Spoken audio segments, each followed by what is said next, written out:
In this video, we are taking a look at the new Instagram Meta One subscription update for 2026. Meta has introduced new paid subscription options across Instagram, Facebook, and WhatsApp, while also testing additional Meta One plans for AI users, creators, and businesses.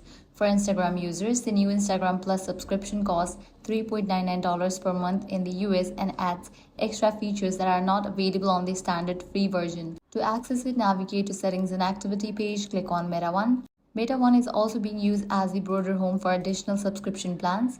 Meta has announced AI-focused plans called Meta One Plus and Meta One Premium, which offer higher AI usage, deeper reasoning, and additional image and video generation capabilities.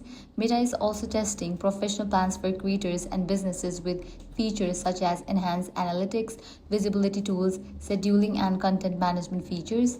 Keep in mind that availability and features can vary by country and account, especially for the newer Meta One plans that are still being tested in selected markets. Meta says these subscriptions will continue to evolve with additional features over time. So that's a quick look at the new Instagram and Meta One subscription update for 2026. If this video was helpful, do not forget to like, share, and subscribe.